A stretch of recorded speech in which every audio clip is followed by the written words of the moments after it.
So we got quite a bit of a spicy story this morning. Quite a bit of a spicy story. I can't believe I didn't see this. We got Insight Esports, which I barely know who they are. I mean, I recognize this generic-looking sort of esportsy logo from a few notable Magic streamers. I guess they host tournaments or something like that, but the main deal is they are not paying the people who attended their tournaments. They're going in, I'm assuming they're paying for their entry fee, and then when it comes time for payout, they're not paying out the prizes, and they're delinquent big time. And I first caught news of this when Jim Davis says, announcement, I am dropping my sponsorship with Insight Esports CA. I had high hopes, but I am very disappointed with how they have run their events. They have been delinquent on paying their players and owe me $950 personally. I will update this tweet if/when they pay me. And like it doesn't even end there. So we got the Biscuit Jesus down here. And if anyone doesn't know who this user is, this guy was responsible for the coverage at Wizards of the Coast Grand Prix. And he says, they owe me for consultation of video production feasibility via a third party. I never expected to see it with how they pitched the series. Not surprising to see how they got into the current predicament. So, like, what on earth? Okay, so they're not the only. So the Jim wasn't the only one who dropped sponsorship from Inside Esports. We also have Talia Vess. Announcement, I'm not participating in any future Inside Esports events or sponsored streams. Insight has yet to honor their obligations to the MTG community. I will only work with organizations that provide positive opportunities, reflect my own values, and honor their commitments. So that was, that's a big deal. And so we got a few more details about the rise and fall of Inside Esports here from the Library of Lang. Actually, amazing Twitter source of drama. That is library_of_Leng, L-E-N-G. They actually do a good job, very good job of reporting on MTG drama, because not only do they report on all the drama, but also get pictures of stuff. So if people delete the tweets, it's held here at the Library of Lang. So we got 2 parts to win. Blowing the gasket here. Sorry to disappoint the haters. Insight appears to have been pulling the wool over our eyes the entire time. If you have a single working brain cell in your head, do not give another dime to this scam. Just going to leave this here as well. So I guess when being pushed, hey, where's our money? Where's the money, people? Yeah, we'll get to that. We're going to get to that, Papa Joe. We got to get to why they're being accused first. So Insight goes, okay, thank you. To be clear, Tier 1 Games is not one of our sponsors for our prize pools. We do not have any agreement like that with Damien or his store. I will send over your prizes as soon as we get them. Why don't you already have the money? Why are you hosting tournaments when you don't have the money? Has anyone ever played in a tournament and, like, at the end of the local game store, the store owner looks at you and, you know, we'll pay you when we get the money? What do you mean? What about our entry fees? Were they worth nothing? I apologize about this inconvenience. So, P-Tarts to Win says, who are your sponsors then? So Insight goes, we are a Razer gaming partner and have been for quite some time. We also have a corporate AAA sponsorship. Moving into new games, we will more sponsorship to announce. So, I think P-Tarts to Win contacts AAA and says, to ensure we receive your response, please do not modify. Hi, Owen. Thanks for reaching out to us and bringing this to our attention. AAA is not a sponsor for Inside Esports. If you are able to send any links, screenshots, or communication from Inside Esports that claims that AAA is a sponsor, we would greatly appreciate it so that we can look into this further. You know, companies, they don't like it when you claim that they're sponsoring you when they're not. Then we got Scott Robinson, hey, hello Owen. This concerns us greatly as our gaming initiatives and know nothing about this. We do not have a partnership with them. Do you have anything else you can share? Comms from the team you received claiming this. What event was it for? Etc. Thanks for bringing it to our attention. AAA. Well, so which one was Razor? No, these were both AAA. I guess we don't have a Razor response. I thought one of these was going to be a Razor. So obviously did not happen. Well, Nest Cafe never hosted any tournaments. But yeah, like, yeah, they're not sponsored, but they're not sponsored just like they don't sponsor me. Even though I drink their coffee. It's a freebie there, Nest Cafe. That one there is a freebie. Okay, what do we have? What else do we have here? Okay, so basically they're super behind on payments. I don't know where the post is, but maybe is it somewhere down here? Oh, here we go. So from Johnny Runder, Inside Esports is clearly a pyramid scheme. If there are 44 non-daily events unpaid, the last 21 are 17,700 negative. They claim these people back them, so why aren't players getting paid? I'm unsure these pros were duped. Like I said though, I would love to be able to answer the questions I have answer to. I can't fix things I'm not aware of. Who are these people though? This is another example of the frustrating lack of transparency. You can't just say, oh, very important people like us, everything okay, and expect it to solve everything. And neither can Insight. What else do we have?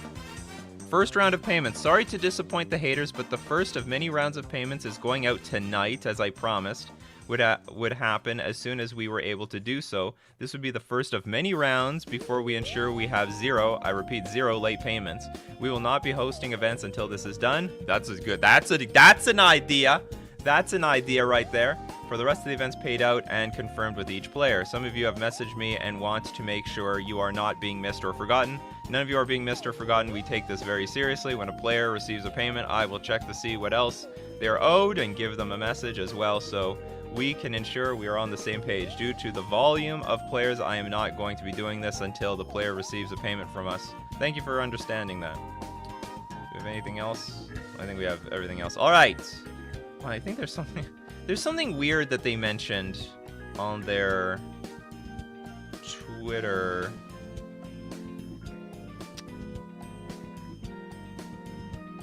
Oh yeah, and we are super excited for the many changes to come in our next season. The most important of these changes, prize payouts within 24 hours for returning customers. Why is there prize precedent? Like why do some people have like priority if they're a returning customer? Shouldn't everyone just get the prize at the exact same time? I don't know. I've never heard of that. I've never heard of a tournament that pays prizes in like priority of certain players over others. So now let's take a look at Insight Esports response to all this. And apparently there's even more. Like, it's addressing drama I don't even know about. It's addressing drama I never heard of, don't know about. Get out of here with these ads. Okay, addressing the issues. To the players in the community of Magic the Gathering, I want to address you personally, as so many things are circulating the internet right now. I want you all to hear this from me directly and to make sure that I am clear and concise about each and everything I say. I want to start by apologizing for the drama, anger, frustration, and discontentment you have all felt due to this situation with my business. I want to apologize to each and every player that has been affected by late payments. I understand and realize that promises and commitments need to be abided by and follow through. When we say payment within X amount of days, that needs to happen. I understand the frustration we have caused in the community, and I am committed to learning from this experience and will do better in the future. Yeah, they're bombarding me with ads here. I mean, where are the payments coming from? I mean, if you have no sponsors, there's no one sponsoring any of this stuff, then it has to come from the entry fees. And if you're not going to host any more entry fees, where's the money going to come from? I guess I loosely understood that they held tournaments. I don't know, this just seemed like sort of some random faceless sponsor of stuff. So I mean, I never attended their events either, or maybe it's because they never made a modern event. I also want to address certain situations which include a Facebook status post posted from myself, sponsorship, and a member of our staff having allegations against him. The Facebook status. There was a status that I had posted 9 years ago that was very upsetting to me. It's okay. Someone dug up old news. I want to stick to the new news. Sponsorship. I want to apologize to Owen, Turcotte, and other players that I misled into thinking we had certain sponsorships that we do not have currently. I mean, it was a blatant lie. It was a blatant lie that you are sponsored at the corporate level of Chipotle. I was out of line to use certain words when speaking about these organizations. Yeah, and I will make sure to accurately identify and speak clearly when discussing organizations in the future. We currently work with Tier 1 Games, and they are our partner moving forward. The scandal crash overnight is Inside Esports, which hosts tournaments, have not been paying a lot of players. It's to the tune of approximately assumed to be around $17,500, and they are also not paying the people that they were sponsoring, like Jim Davis. Jim Davis dropped his sponsorship because they owe him like $950 personally. So I mean the writing is on the wall. Okay, hold on, where's the twit long? There's some allegations against some, I don't know who this person is, Robert Santana. Santana has been part of our staff from the inauguration of our business, has helped run our events, and the MTG Melee platform has been very helpful. He is not currently, nor has he ever been a partner or owner of this business. This business is owned by myself and me alone. Allegations were brought forth about Rob today that needed to be addressed. Yana Marie courageously came forward and made a statement concerning how Rob has talked about her and other streamers and how this has made her feel. I do not condone this behavior, and it is irrefutable. Robert Santana is no longer a part of this organization and will not be allowed to re-enter this organization in any capacity. I stand against any sort of discrimination and misconduct towards anyone. This is not okay. Yana, thank you for stepping forward to tell your story and tell us about your feelings. To all the haters, I want to clarify my comment about haters that I made in a Discord announcement days ago. This was in no way towards any player that I was asking for payments or was giving me feedback. As a business, we receive a lot of hate mail. Yes, like any business, but for different reasons. And this has nothing to do with our player base. I want to apologize for this comment as it was unprofessional, it was unnecessary. Just wanted to clarify that this was not towards our player base, rather it was towards persons who sent me death threats and wish ill upon my children. What are we doing now? Right now we are fulfilling our commitments to players that have won prizes in our events. We are actively working on this and will not stop until this is completed in its entirety. Sam Rolfe posted the question in our Discord. What are we going to do to make this right by the players? Each player who is receiving a late payment is also receiving an additional 5% onto their prizes. That would be amazing if they could do that. We are also going to host a free entry $1,000 event for each player who received a late prize. Payouts are guaranteed within 48 hours and is free of charge for each player. I mean, this is all talk, though. We gotta say, it's all talk. We gotta see the action. We gotta see the action. Final statements.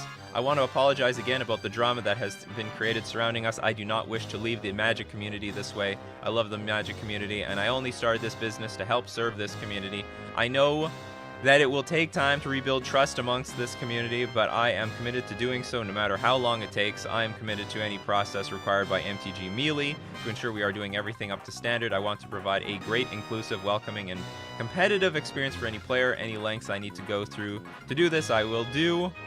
Before anything happens with events, we need to be 100% caught up on every late payment.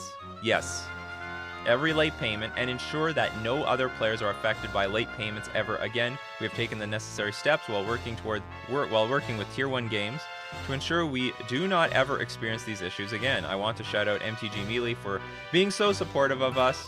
We have kept the owners in the loop through the whole process, and we are committed to doing well by them for as long as we run events on their platform. They certainly are revolutionizing the way we play Magic from the comfort of our homes. I want you all to know I alone take responsibility for all these circumstances, situations, and misunderstandings, and commit to doing better in the future. If you never give me the chance to show you change, I understand, but I hope you see our progress over the coming months and years that we operate as a tournament organizer for Magic. Thank you for all the too long didn't read. The next announcement from us will be our commitments being made true upon each player who is affected by this. I look forward to this announcement soon and what we have in store for our next series of events after. The music is fitting, yes. MTG Ectoplasm is like, fool me once, shame on you. Fool me twice, shame on me. Fool me 3x. Money's too tight to mention. Simply read. Like, but where are they gonna get the money? Like, if they don't have the money now, because if you have the money, you just pay.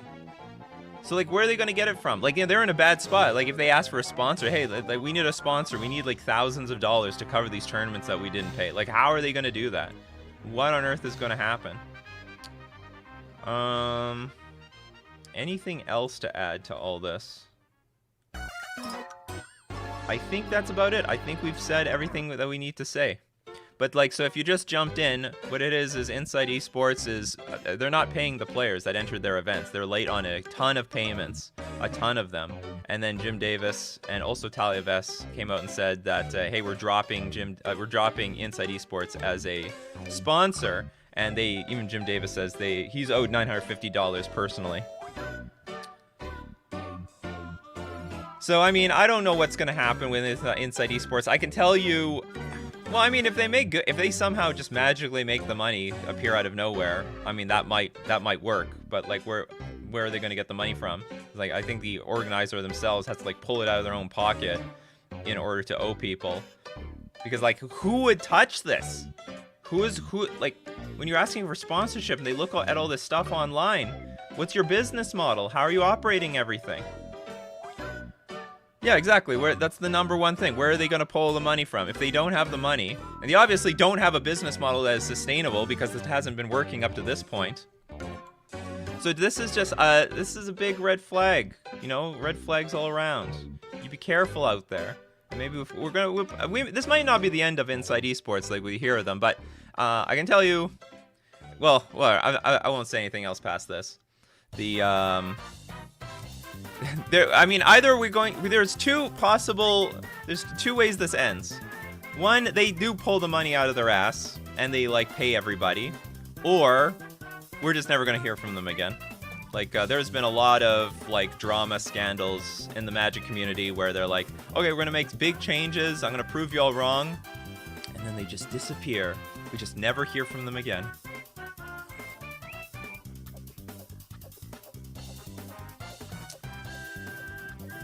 They will create thousands of players that got paid so people can come back and pay more events.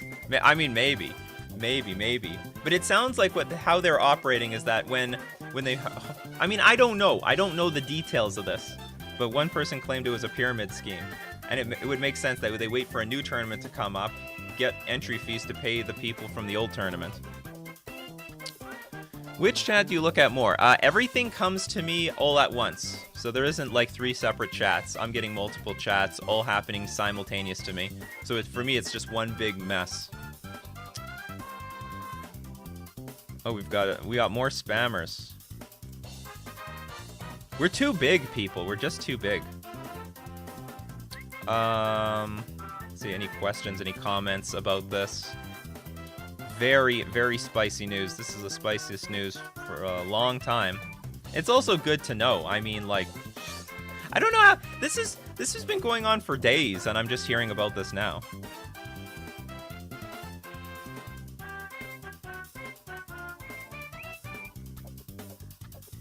Do I hear a class action lawsuit where I'll get like 2.21 Canadian out of it?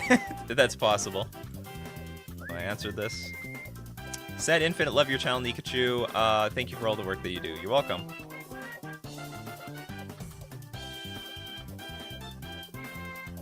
Claim the firstborn in the side. Oh, okay. I'll get to this thing. So,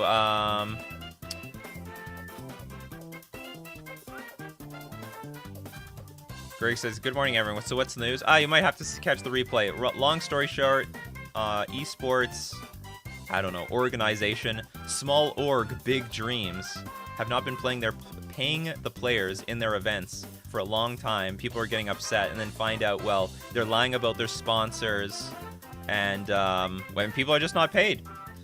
They've been collecting entry fees but not paying anybody. Anyway, but that's the news. So good morning, everyone. Welcome to the morning show where we discuss all things Magic the Gathering. Get your questions fired up. Let's have a great discussion this morning. Also, we do deck list review. So if you got a 75 you like some feedback on, hey, both myself and the community, we'd love to give you that feedback. So brew up your coffees, coffee crew. Let's brew up some Magic this morning. Welcome to Coffee and MTG for August 18th of 2021. I am your host, Nikachu, the Merfolk Master, good morning. I think everyone's morning. Oh, we got still some good mornings here. Hasn't been wiped away from my chat history. Good morning, Walter. Good morning, Gold, Fraser, Colin, MTG Ectoplasm, Bootels, Papa Joe, Benjamin, Trevor, Fat, Paolo, Aztec Guy. Good morning, Ryan. Good morning, Jackson, Mareep. Good morning, Lord Magicus. Anyway, so yeah. Good morning, Steven, Sir Butterballs. Good morning, Matthew. Anyway, let's thank a sponsor. Maybe I should keep this around for a second. We're gonna announce a sponsor that does pay their prize payouts on time all the time. FusionGamingOnline.com. I have played in infinite number of tournaments with them. Got paid immediately the moment I'm kicked out of the tournament, basically, and they've made the top 8. They pay out people before the tournament has even ended. Top 8's still going on, but if you made ninth place or lower, they pay you instantly. So Fusion Gaming Online is having their 15th anniversary sale. Save up to 50% off hundreds of items online. You got to go check out those items here to see what's available. Some stuff is 50%, some stuff is like 25%, 15%. You got to take a look at their goods. Sealed product, however, is only going to be sold within Canada. They are a Canadian local game store. So that sealed product can only be shipped to Canada, but singles and other product can be shipped internationally. In addition to the percentage off, you can also use coupon code Nikachu at checkout. Get an extra 5% off. And supports the channel and gives you a deal. An extra deal. We're also going to thank Mana Traders, the premier place to rent Magic cards online. And easily the best place to play all the Modern decks you want. Modern has so many different archetypes. If you're not the person that can stick to one deck because you get bored of it, you need to move to another one, and then another one, and another one, and another one. Just like DJ Khaled, you're going to want to use Mana Traders. You can support the channel using my Mana Traders link in the description below, or save 15% off your first 2 months using coupon code Nikachu. Alright, so you know the drill. 3 question marks before the question, 3 question marks after the question helps me find your questions amongst all the comments I'm getting on all my YouTube channels and Facebook fan pages. Or fan page, I should say. You can cheat the system with super chats on YouTube. Donate with a super chat and your question gets pushed to the top of my feed. Okay, so there was some question. I'm trying to dig for a question. Actually, Zaderface. Hey Nikachu, I'm building an ocean-themed commander deck and have 2 slots for Merfolk. Which Merfolk would you choose as a standalone cards? Ooh. Thassa? Not technically a Merfolk, but it's pretty good if you have an ocean-themed deck, I think. Thassa is God of the Sea. Okay, Coffee Crew, what else do you think would be good? What is the last card? I'm gonna leave it to you guys to give some recommendations. This is a participatory morning show. David asked, like, is Fusion Gaming your personal game store? It is, actually. Oh, you know what? It's all over. Master of Waves. Yeah, Master of Waves actually doesn't need any Merfolk. Just needs blue pips on the battlefield. Too late, everybody. Master of Waves it is. It's an ocean, and you need the Master of the Ocean. And we got the Master. I was thinking Sphaloon, but Sphaloon doesn't work because you need Merfolk to get the synergy. Because if you don't have Merfolk, it doesn't really do anything. So I would say Thassa, God of the Sea. Yeah, Thassa already there. Thassa, God of the Sea, and Master of Waves. Enjoy. Good luck with the thing.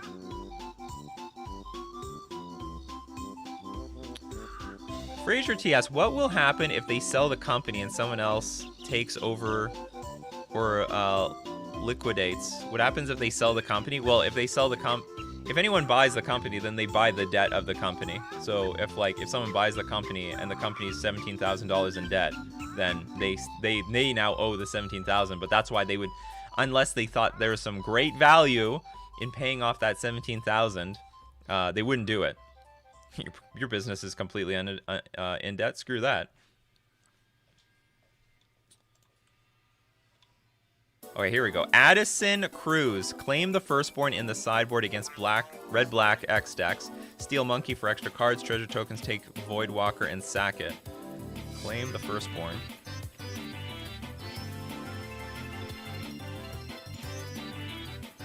If you can sack it, it's great. If you can't, it's useless.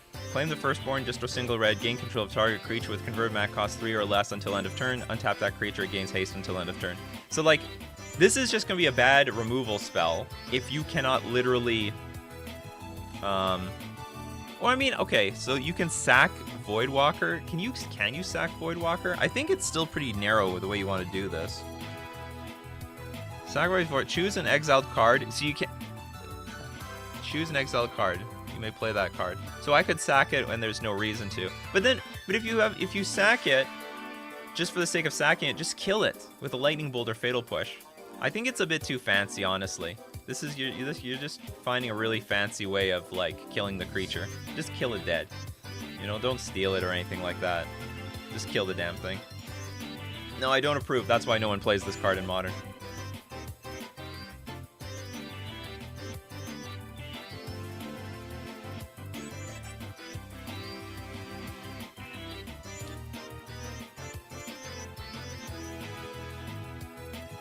Caleb says they might be thinking twice about those reasonably priced secret lair drops now. Oh, what's the case? Did they like make a $50 secret lair? Because they were pretty reasonable for the longest time, right? Like $30 for a secret lair. I think that's pretty reasonable if you want some like super. I've paid $50 for a single foil card that I want. So spending $30 on like 4 cards is like a pretty good deal in my opinion for someone who's like a foil Mongol like myself. I should say former foil Mongol. I haven't bought any foils ever since the pandemic happened, or ever since Modern Horizons 2 happened. Your favorite avatar? What do you mean by avatar? Like the creature type? My favorite avatar? You mean like the avatar I have online on Magic the Gathering Online? I liked Braid's Cabal Minions so much. Not Cabal Minion. Braid's Conjure Adept. I'm just gonna have to answer this the best I can. So this was my avatar. It wasn't exactly this. It was like another image of Braids. But it was similar to this. This was my avatar in Magic the Gathering Online. This is the best I can do. What is this? Show and tell every turn? At the beginning of each player's upkeep, that player may put an artifact, creature, or land card from his or her hand into play. Just disgusting. Just disgusting. Jack Torbor, good morning. Hype for Innistrad or standard rotation might be wishful thinking, but really hoping the adventure cards tank in price. Well, anyway, I'm not that hyped. You know, it's been said many times, but like we are perpetually in spoiler season.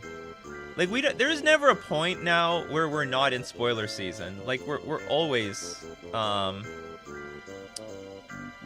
we're always in spoiler season. Like what did we just finish off with? The Dungeons and Dragons set, right? And now we have D&D, and then we had the jump start for. So we went? We went from Modern Horizons 2 to Dungeons and Dragons to jump start for MTG Arena. Now we're going to Innistrad. Like it's constantly spoiler season. I need like a 3-month break for me to feel excited about anything. We're just constantly getting cards. This week is no spoiler. It will start next week. Yeah, but like it's happening too often. Or it's too often for me to get excited is what I want to say. Avatar Kyoshi? Is that a card? No.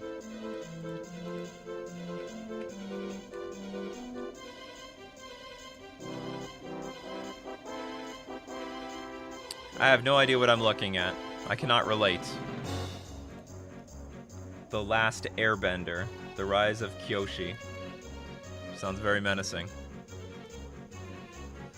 Anyway, moving on. Oh, Zaderface said that Thassa is already there? Okay, then we have another,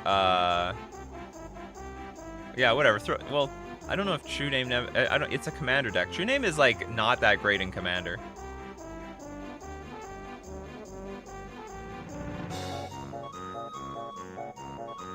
Sure, Thassa. Okay, how about the other Thassa? The Thassa Deep Depths.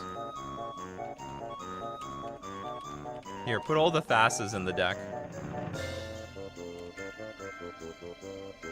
Here, sorry, Deep Dwelling. Here, put the other Thassa in there. And if that's in there, then, well, I guess we're running out of running out of options here. Patrick W, what do you think about Heliod in Modern? I just played at a local tournament and did pretty well. Maybe online, not that present due to the triggers. Not that present due to the triggers. That's definitely one reason. It's doing okay. Like, it's not high up on the metagame share. However, every so often it top 8's an event. So it's not bad. It's a good deck. It's still a playable deck. It's just not what it used to be. It's not at its former glory. It's not even in the top 12 here, but it's still a playable deck. I wouldn't be afraid of playing the deck if I were you. And it will perform better in paper because you can go infinite on life instantaneously. Oh, Thieving Skydiver, pretty amazing in Commander 2. That's a good suggestion. That's a very good suggestion. Thieving Skydiver steals the... swipes the opponent's artifacts. Not very sea-themed, though. Thieving Skydiver literally flies. When you were in that GP that got coverage, were you nervous during the last elimination rounds? None. Nope, not at all. I was stone cold set on winning that tournament. I thought after I beat Affinity in the quarterfinals, oh my god, I'm going to win this tournament.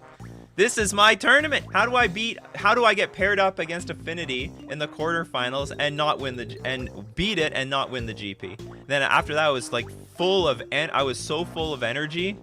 Like, I was pretty I wouldn't say deflated, but like, you know, I realistically thought the tournament was over when I got paired against Affinity in the quarterfinals. But like, my opponent got incredibly unlucky. I had to mulligan to like 4 or 5 in the last game, and then I won. And I'm like, this has to be my tournament. And I made it all the way to the finals. And then I lost.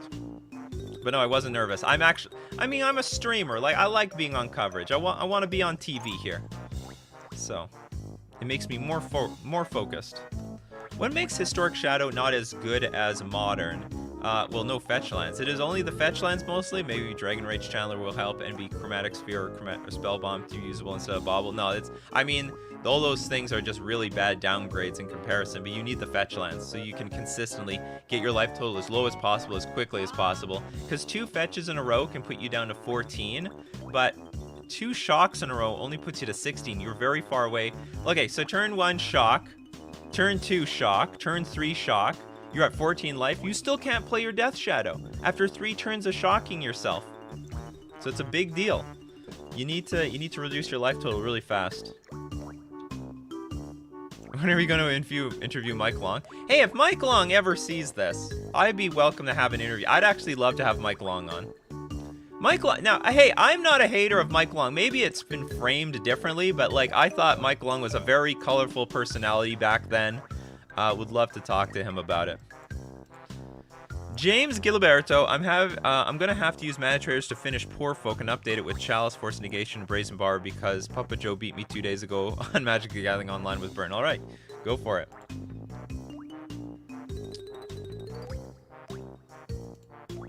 Number Crone. What red creatures should I add to a Rakdos Demon Eldrazi EDH deck? Red creatures? I don't know if this would count, like Eldrazi, what is it? Eldrazi O. Obligator. Not technically a red creature, but I mean, it is an Eldrazi. I'm assuming maybe you already have this one, and that's why you're asking, you know, what other red cards can we play? But like, maybe this didn't show up in your search feed. I mean, I can't go over every red card, but I mean, this is like one of the best ones because you can play the Eldrazi, and then when you cast Eldrazi Obligator, you can pay a 1 and a colorless. If you do gain control of a target creature until end of turn, untap it, gains haste until end of turn, and has haste itself. So, pretty boss card. But you wouldn't find it if you look up red cards because it's technically a colorless card. Because as Devoid, this card has no color.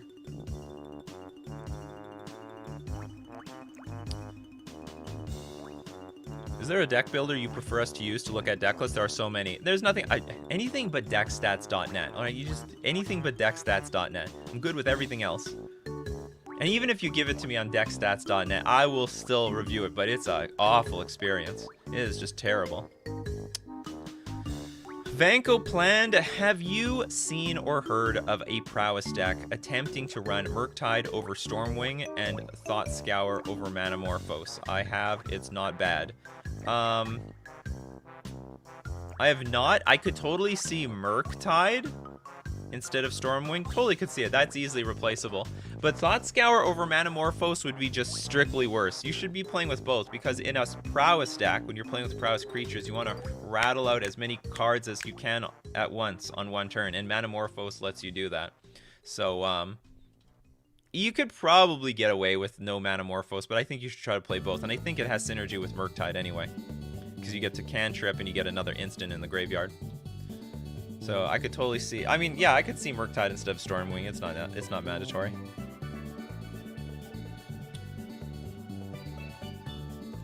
What do you think about Reverberate in Mono Red Burn?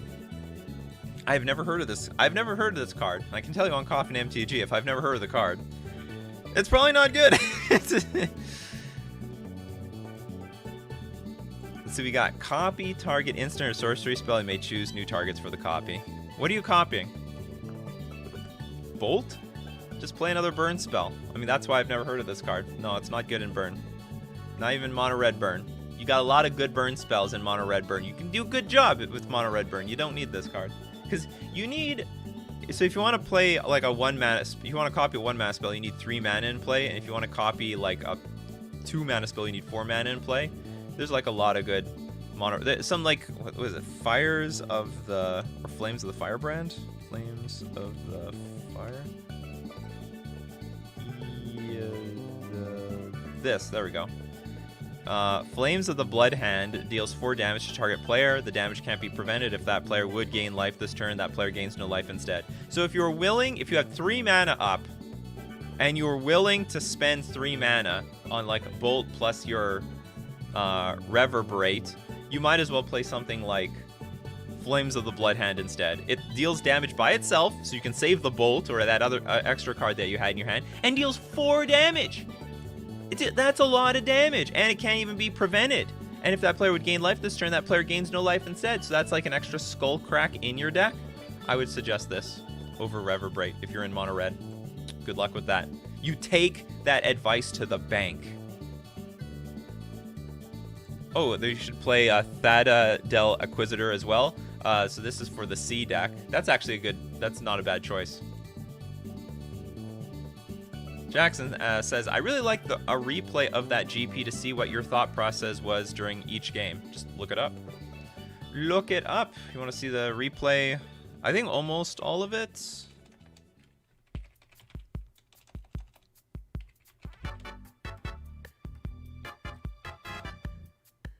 Hey, look at that. I show up on my own. It's got to be cookies or something. Okay, so what do we got here? You really have to just look up my actual name. I think you could look up my actual name.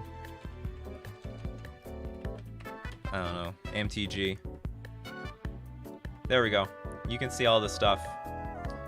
Jonathan Zacek, which means nothing to you guys. And you get the quarterfinals. It plays another game, but it's like I'm in the middle of the coverage. And then there's the semifinals, which is exclusive me, and then the finals exclusively me. Oh, but you want to replay. You know what? I have that, but I think it's unlisted. I actually did go over in detail every single game, but I think it's unlisted on this channel. Because I unlisted like really old nonsense. And I think I'm going to keep it unlisted. Or it might, yeah, it's unlisted. If you can scour the internet somewhere for it, probably, if you have a link, I don't know, DM me, and maybe I can find the link for you. But I did do commentary at the time.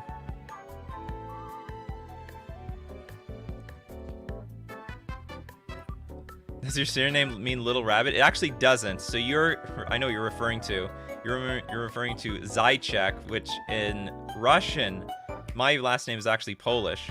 My last name actually has some history. It actually means like schoolboy at a high academic level. Oh, Chris Ross, thank you very much for the super chat. What happened to MTG advertising? 21st Century F? What happened to MTG advertising? I don't know. I don't know exactly understand the question. Sorry about that. I'm sure you can clear it up a little bit later.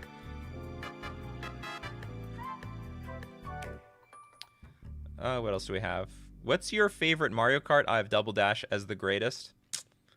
Well, I don't know if this is my favorite. Honestly, I own Mario Kart like 8 for the Nintendo Wii U, but I never played it because I just never got enough. Like, I could never get tired of Mario Maker, so I never moved on.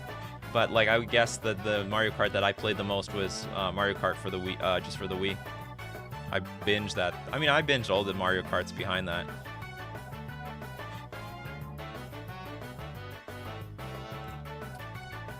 Playing in my first competitive Magic tournament, a 2K this weekend since getting into Magic in December. Any tips and advice on the differences between competitive and FNM regulations? Yes. Okay, just be careful. There's less, I should say there's less takesy-backsies things than there usually are. You need to know the rules pretty tight. It used to be easier to say, like, hey, you can't take anything back, and if you miss triggers, they're lost. But these days, there's actually a lot of rules to help protect you get triggers. I would say the number one thing is, if you are unsure about anything, even if your opponent says straight to your face, this is how it works, you call a judge.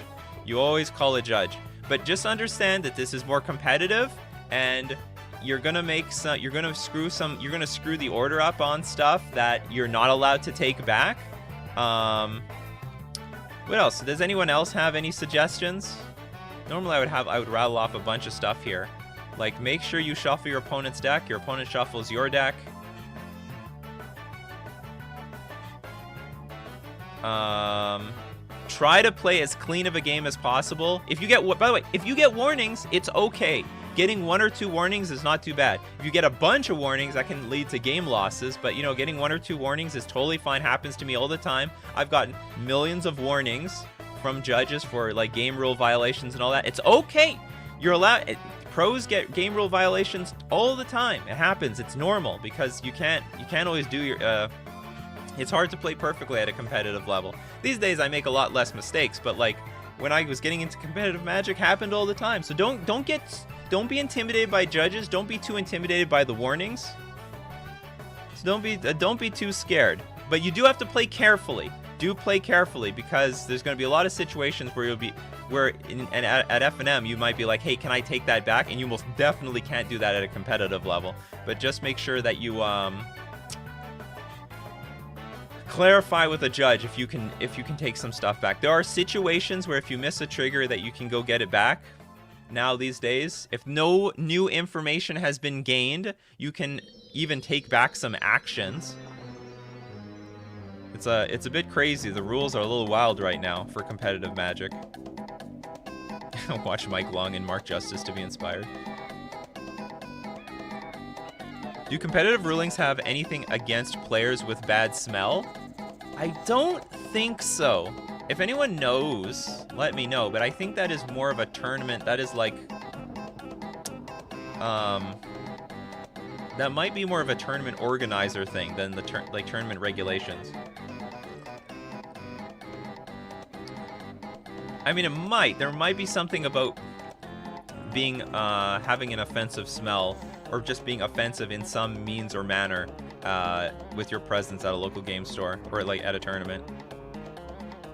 If your opponent is playing foreign cards, do not take their word for what the card does, or let them explain a rule to you. Yeah, so if someone is playing foreign cards, which happens, I'm one of those people, go call a judge. You're allowed to call a judge. Call a judge for anything if you're unsure about anything. That's what the judges are there for.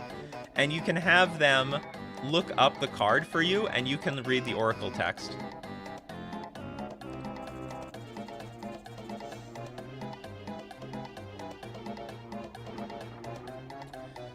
The Rizoko, I have got a warning for saving a spider life. It was walking on the mat. Opponent was crushing it by placing a deck on it. I stopped him to show him the spider. I lifted his deck and revealed the last... Oh, God. I lifted his deck and revealed the last card. Well, it's too bad. And you should both... Well, yeah, I understand why you did that. But you did it for the spider. You got this. You did it. You took one for the spider. Nikachu, Canadian is not a foreign language. It is to some people.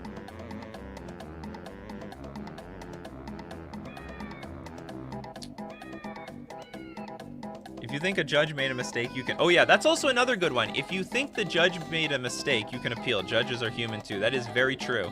I would say level 1 judges, they only know the surface level rules of like Magic the Gathering. Once you get to level 2, they know it deep.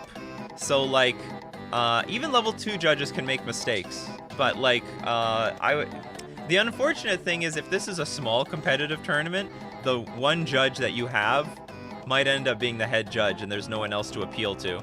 But if it's a much larger tournament, there might be at least 2 judges that you can appeal and get a second opinion. I mean, if I am dead certain about a ruling, I'll just tell the judge, can you please just look this interaction up online? And they can do that. But like that for me, that's rarely ever happened. Usually I'm just appealing the judge, getting a larger judge to come over. And usually I don't win. I have won appeals, but usually I don't win the appeals.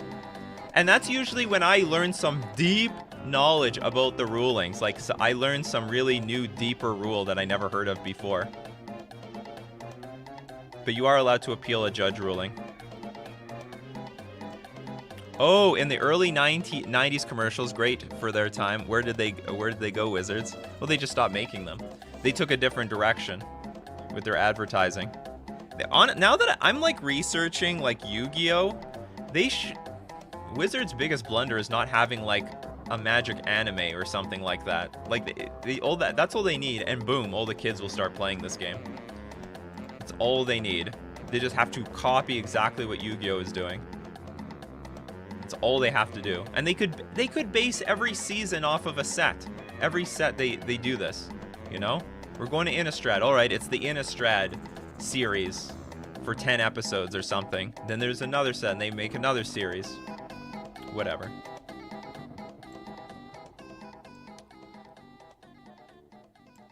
Okay, Casper Soul. If Urza Saga gets banned, do you think it will be because of Affinity or Hammer Time? Hammer Time. Hammer Time is just the better Affinity. That's all. Simple as that. In a tournament, you shuffle your opponent's deck, not cut it? Yes. Well, you can cut it if you want. It is highly unrecommended because your opponents could cheat if they see you just cutting their deck. One of the main... This is the most common cheat amongst a lot of players. And it's not because they're intentionally cheating.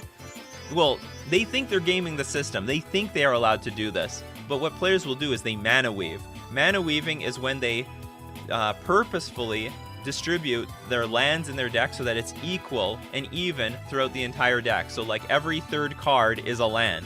And then they like barely shuffle their deck so that the number of lands is distributed perfectly.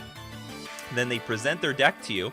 And if you just cut it, the lands are still distributed perfectly, evenly amongst the entire deck, and that means they'll never mulligan. They'll always have a keepable 7-card hand, and they'll have a perfect distribution of lands and spells as they draw their cards. So this is the most common way people are cheating in Magic, and I will say 90, I would put it 90, at least 95%, maybe more.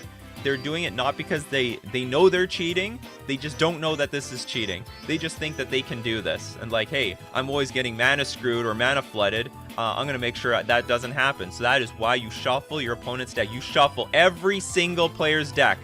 When they just present their deck to you or they just gave it one shuffle and presented it to you, we're not pulling that crap around here. You shuffle their deck good. You shuffle their deck really good. Should you shuffle their deck after every crack fetch land? So here's how I do it. I pay really close attention to how they're shuffling. When someone's shuffling their deck, the only thing I'm doing is I'm staring at their deck. I'm staring, okay, how well are you shuffling deck? Are the cards being distributed properly?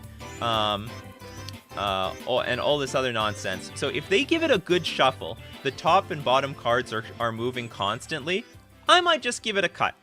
If I think they did a very reasonable job, but if they crack, fetch, do 1, 2, and then give it back to me and the top cards didn't move, okay, I gotta shuffle this thing now. So you make a judgment call. Some people say you have to shuffle every single deck every time. I don't really believe in that. Sometimes you just don't have the time. If you're in a control mirror or you know the matchup goes really long, you got to cut some corners somewhere. So so I make a judgment call based on like how they're shuffling. So if I think that if I'm shuffling your deck, it's because I don't think you shuffled enough. But if my opponent over shuffles, like they're shuffling good and I think everything looks good, I'll just cut it. I have no problem with that. Mana weaving is different than mana shuffle. I don't know what a mana shuffle is. But thank you very much for the super chat. What's a mana shuffle? Don't mana weave at public. Do it at home. Yeah, sure. Always pile shuffle into 6 piles? Why is that? I don't understand the logic in that. And here's another thing. You're only allowed to pile shuffle once in a competitive REL. You only get one. You do it more than one, judge's gonna call you out on it because it's considered a waste of time. Because it's not, first off, it's not considered a shuffle. It is only a means of counting cards. Like I'll pile shuffle once in groups of 5 actually, so that because if it's even, if I have I see. You pile shuffle in 6 because it's still divisible by 6. Okay, so long as the piles end up in the end to be so as long as you have a system to know when the deck ends, so you can count that you have 60 cards in your deck, it's good. Yeah, Netflix was supposed to have an MTG show, then like a whole idea. Yeah, I mean, like a lot of things like Wizards of the Coast, it just disappears. Just never hear about it again. Aztec Guy, when a player is picking up, lifting at all their deck, there is no reason for them to tilt the deck at all. If the bottom card can possibly be seen reshuffle, it gives card knowledge. That's true. But the one problem I think you're going to find at competitive events is that not everyone can shuffle a deck of cards without looking at it. This is a sad reality. Like, even though it's a competitive event, it's going to be filled with people from FNM. Like, when you go to your competitive event, you're gonna recognize, oh, it's just a bunch of people from my FNM and maybe a few more spikes there. But it's largely the same player base. And like a lot of those people, they can't shuffle they can't shuffle blindfolded. They have to be sort of staring at the deck, which is stupid. They should learn how to not do that. But there's a lot of people like that. So I mean, and there's like nothing I can do about it. The best thing you can do about it is like at the end of a round, you tell the judge, you know, I think my opponent is like looking at the deck to gain information. Can you like please look at this in future games? Because in the moment, the judge can't do anything. The judge can't really prove anything. Okay, Trevor's right. You know what time it is? You'll know when the music starts. When that beat kicks in. Okay, it's time for Decklist review. We have a great conversation today, but it's time for the show to move on. If you want your deck list to be reviewed on this channel by our great coffee crew and myself, submit it to us by going into my description. There is a link to my Discord. Join the Discord, and then in the Discord there is a channel called Decklist Review, and then within Decklist Review, enter the command !review deck space, give the URL to your deck list, and you'll be eligible at random. It's gonna put you in a queue. It doesn't mean nothing. All right, it's random. For Decklist review, I think a lot of people have Decklist submitted, so we can start the party off.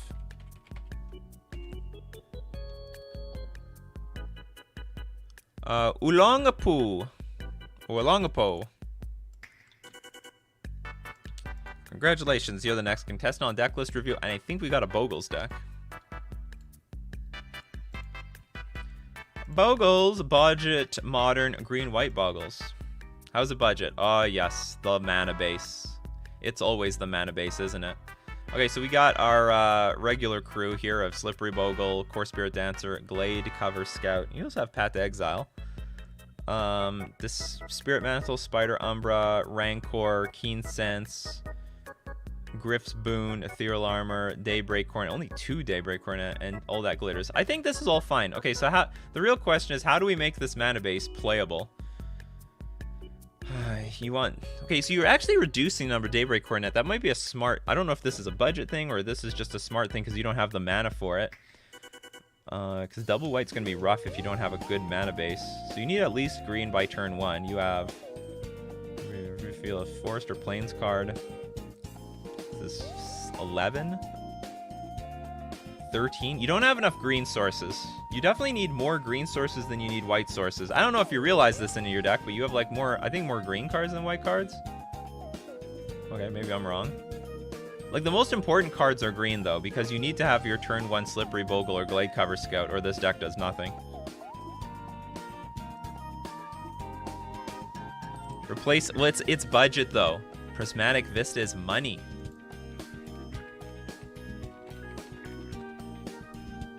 Look, it's $34. That's like the entire cost of this person's deck. Yeah, Fabled Passage is pretty bad. You know what? I might even suggest play these really... Well, if we're playing the really bad, come into play tapped lands. So we have Fortified Village. What's the green land? What's the green-white fast... What's the Selesnya fast land? Oh, that's so good. Oh, that might not be that budget, though. Because the whole deck... Your whole deck... branch... Okay, hold on. Show me the pathways. Show me the path. Here we go. Oh, this is affordable. Yeah, you definitely need this. Okay, so definitely load your deck up with Branch Loft Pathway, and we'll look up Razor Verge. Got the Coffee Crew here coming in big time.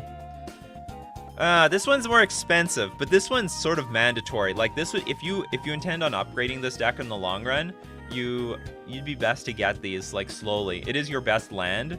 It doesn't fetch. It adds mana of any color. But in the meantime, I would also get these. Like, I know, like, if you don't have a good mana base, the deck's just not going to do anything. You're just constantly going to get mana screwed. Like, the deck will lose for different reasons. Brushland is surprisingly expensive. Look at this. $7 for a Pain Land? Were you kidding me? $6? Get out of here. So, like, for that price, I might as well have this. It won't deal any damage to me. And same with the Razor Verge.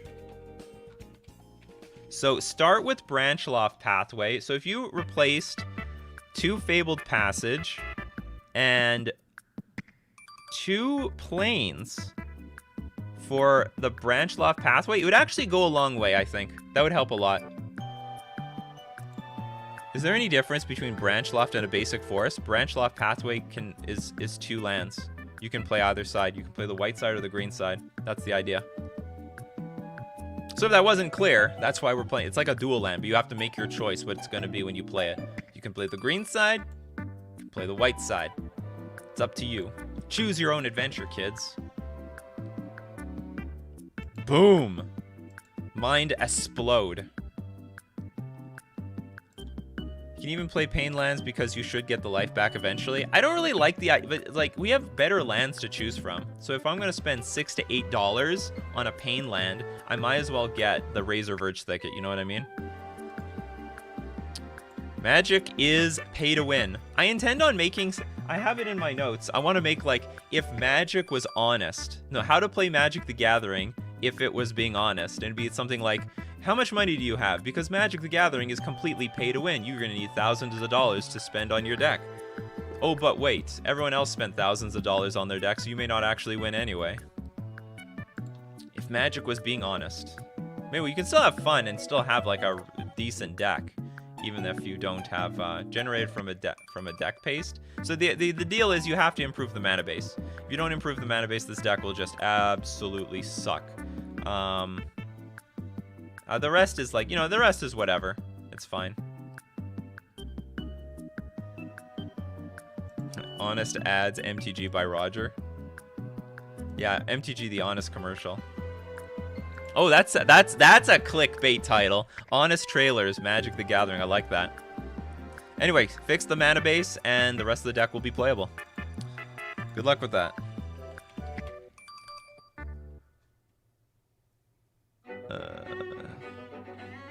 Troy Vang. Congratulations, you're the next contestant on Decklist Review. We've got sweet modern list here.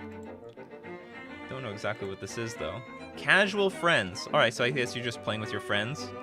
Sounds good. Sigilled Starfish, Course of Crufix, Thassa God of the Sea, Nylia, God of the Hunt. We got the God deck going on here. Jace Bellerin for Devotion. Same with Cure the Crashing Wave. Elspeth's Son. Whoa!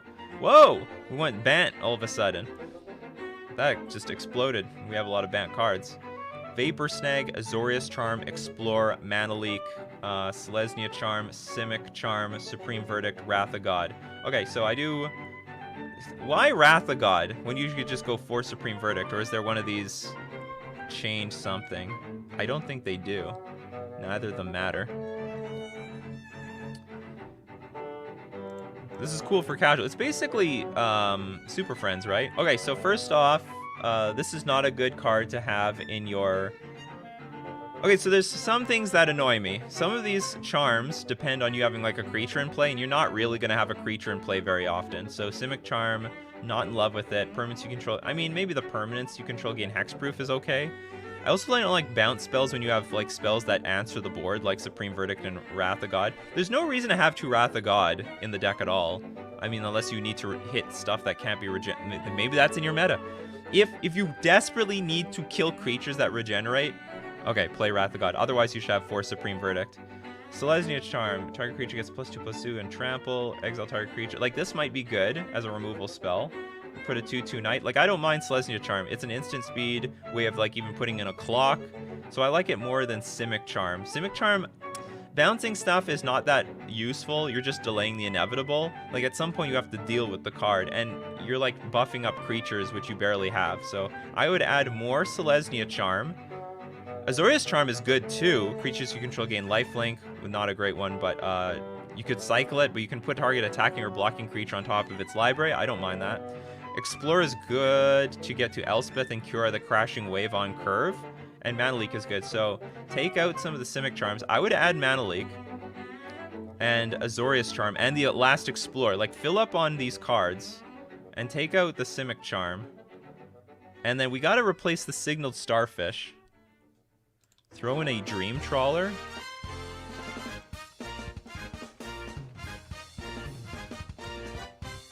Oh, this is pretty good, yeah. Flying Light. Like, this deck does need a win condition. It doesn't look like it has, like, an actual win condition. Like, Thassa might win with enough... I don't even know how you get the blue Devotion, because you don't have enough blue. I guess if you have Thassa, Starfish, Jace, and Kiora all in play, this Thassa is online. But this would be better. This would also get Thassa online a little bit faster. Flying Lifelink can win the game pretty quickly. Whenever you draw a card, it gets +1/+0 until end of turn, so it's usually a 4-power creature because you draw a card every turn. When it attacks, draw a card. Oh, sorry, it's going to be a 5-power creature every turn. You can discard a card to give it hexproof and untap it. So I would definitely put this in play. I'd like to have some early defense. Is there not like a green wall that draws a card or something? No, I don't like Noble Hierarch in the in a Supreme Verdict deck. I don't think Toski is that great of a win condition. This one is good because it has evasion. So I definitely believe in a few of these cards. How about we take out... Courser is fine.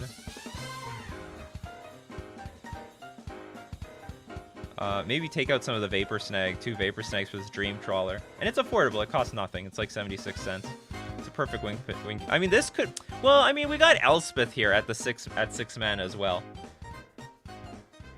I would say this is maybe not mandatory because you do have Elspeth. Elspeth is like a real win condition. Like, it's a super powerful... Oh, yeah, we just play Wall of Omens. What are we doing? So for 2 mana, the Scry one isn't that important. Play Wall of Omens instead. This is a staple in all control decks. I mean, it costs like $1 something, but it's a very good card. It's the same cost, right, as the Starfish, basically, at 2 mana. It's a 0/4 wall, so it's bigger than this one, and you just draw the card. So you don't scry, you just get a card out of this. And there's Wall of... Is it Wall of Blossoms, too? Oh, yeah, there's... we have 2 walls. So you have 2 walls to choose from. Which one is better on your mana base? You have Breeding Pool, Forest, Hollow Fountain, Island, Plains, Temple Guard. I think either of them are going to be fine. I think either of them will work. Oh yeah, Growth Spiral is just better than Explore, isn't it? Because it's instant speed. So instead of that's a great upgrade. There's so many strict upgrades we can make for this deck. So it's explore at instant speed. So what you can do is, so you draw a card, you can put a land on, from your hand onto the battlefield. So what you can do is you can hold up your mana leak. Like, explore forces you to tap out, right? We don't want to do that. We want to hold up 2 mana, and you can have the choice of either playing your mana leak if they play something dangerous, or if they don't do anything at all, you play the growth spiral at end of turn, you draw a card, you still put a land onto the battlefield. So that is a strict upgrade. Yeah, Wall of Blossoms might be cheaper. Assure command instead of Wrath of God. Not sure if spelling is correct. I'll just look up all the commands. Auster command. Destroy all artifacts, destroy all enchantments, destroy all creatures. The problem, it's 6 mana. I think we gotta, like, the thing is, we have Elspeth here at 6 mana. I would be most comfortable at, like, 2 to 4 6 mana cards. Like, I'd rather just sit at 2 6 mana cards. Maybe we can throw in a few more, but I think we have too many good options here. Hold on, let's look at this thing again. Destroy artifacts, enchantments. I could see one of these in the deck somewhere. Especially, this is probably very good for the sideboard, because you could destroy everything. You can destroy more than just creatures. Is it time for Electrolyze to return? Probably not, because it just kills too few creatures. Oops, where am I going?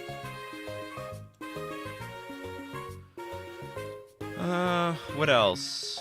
I don't mind Courser. It's a good body. You usually get like a little bit of value off the top of your deck. Honestly, I think these 2 cards are not very good in this deck.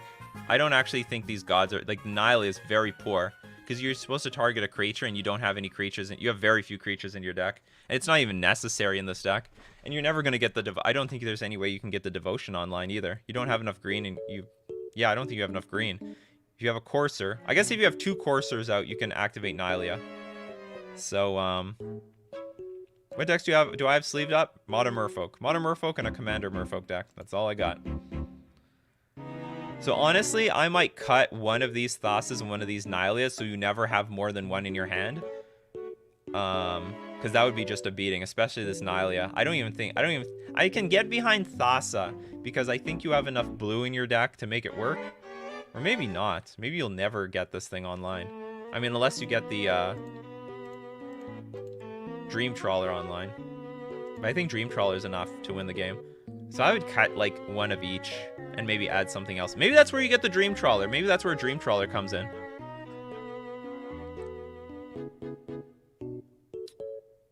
Remove gods, add more planeswalkers. Yeah, I mean, it's sort of a Super Friends deck. Anyway, I think that we gave some great, fantastic upgrades. I'm not in love with Simic Charm. Just fill in the rest of the slots. Replace Explorer with Growth Spiral. Get 4 of them. They're very important, so you can get that Elspeth out. Elspeth is fantastic. I mean, it's a board wipe. It's a win condition. It does it all. Get rid of Vapor Snag. It's just, you're delaying the inevitable. I'd rather deal stuff with Azorius Charm. Or you play like Path to Exile or something in this deck. Path to Exile probably is fine. You have very few things at 1 mana now that I look at it. And, good luck with the list. Crush your friends. Awesome stuff. Alright, everyone, if you want to check out the replay to Coffee and MTG, go check it out at Nikachu MTG streams. If I didn't get to your comments, questions, or deck list, we do this Monday to Friday. Oh, I forgot to mention, you gotta subscribe to Nikachu MTG streams, because in 3 weeks, we're gonna move there. We're gonna move to Nikachu MTG streams. It's not gonna be on Nikachu MTG anymore, so make sure you're subbed here. And I'm probably gonna make a 3rd channel specifically for modern content. Which you can also probably find the stream at, but I need enough subscribers. I need to make the channel and then get enough subscribers for it. But yeah, Monday to Friday, 9 a.m. at Central Standard Time. If you'd love to support the channel and you don't do so already, go check me out at twitch.tv/NikachuMTG. You can become a patron at patreon.com/NikachuMTG, or you can hit the join button on YouTube. Thank you very much, everyone, for joining me today. It was a spicy day today. A lot of great recommendations, great questions, and some spicy news. Interesting to see how the Inside Esports thing will pan out. If we're going to, if there's any updates, you better believe you can find it at Nikachu MTG. So keep brewing up that coffee crew, and we will keep brewing up